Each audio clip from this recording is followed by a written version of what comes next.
بقتش اخاف، ما انا عارف انه معايا وماسكني بايديه، ده انا كل حته فيا بتسلم عليه. هو الهوى اسمه دوا، بفرح قوي لما بلاقي الناس بتتكلم عليه. ويا دنيا ليه تستغربي، ده الكل عربي واجنبي مسنود عليه، صلوا عليه.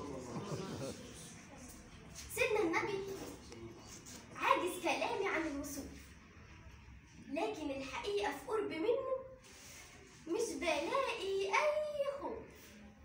هو العينين لو نفسي أشوف بعينين مضيئة كأنهم بدرين، والليل يستأذن لو ياخد لونه، لو بس يسمح يكون اسود كرمش العين. ولو يمد ايده هترتاح ايدي ما بين كفين، اكن ايده الشمس والتانية القمر سيد البشر.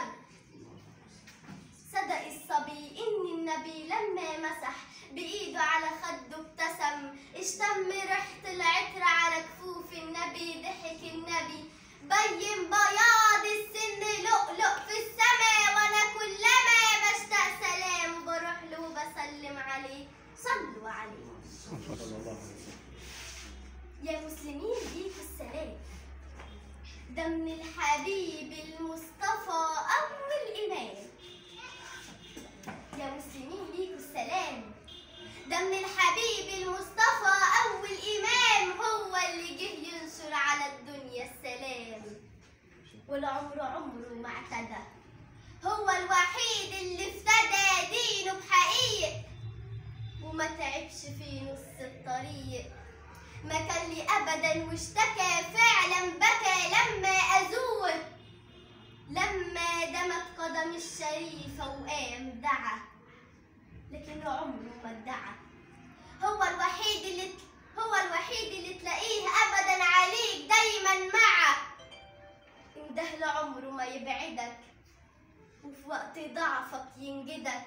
انده عليه صلي عليه ترد روحه الطاهرة ويرد السلام. والله حاسس بينا فعلا مش كلام، والله شايف حالنا وبيصعب عليه انه يشوف من امته بشر تحيد عن سكته. الرحمة كانت قوته والعدل سيفه ومذهبه، لما رجع للي أذوه قال اذهبوا. مع ان جرح القلب عمره ما التأم، ما طلبش طار ولا انتقم، هو السماحة والأدب، وبتبته مش بالسيف غلب يا للعجب. ويقولوا ان الدين سبب، وبقى الستارة لكل جاهل مغتصب، يا للألم انا بتصدم، مش خلقي دول لا مش بشر. بالذمة بقى دين السلام، بالذمة بقى دين السلام، بالذبح والقتل انتشر. ما تفوق يا أهل البلد، سيدنا النبي قبل الرسالة كان ولد، ما طلعش منه لا عيب ولا باع ولا غدر.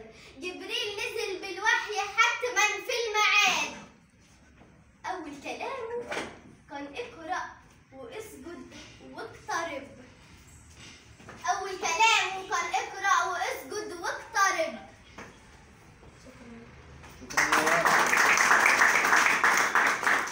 شكرا يارا.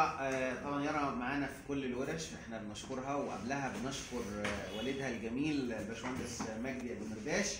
وفي هذه اللحظه اصر الاستاذ احمد وائل بصفته صفتين بقى، هو عضو نادي ادب معانا، في نفس الوقت هو ممثل لدار انس بن مالك للانشاد الديني، وحب يكرم يارا في شخصها بشهاده جميله. اتفضل يا استاذ احمد، كلنا بنحييها.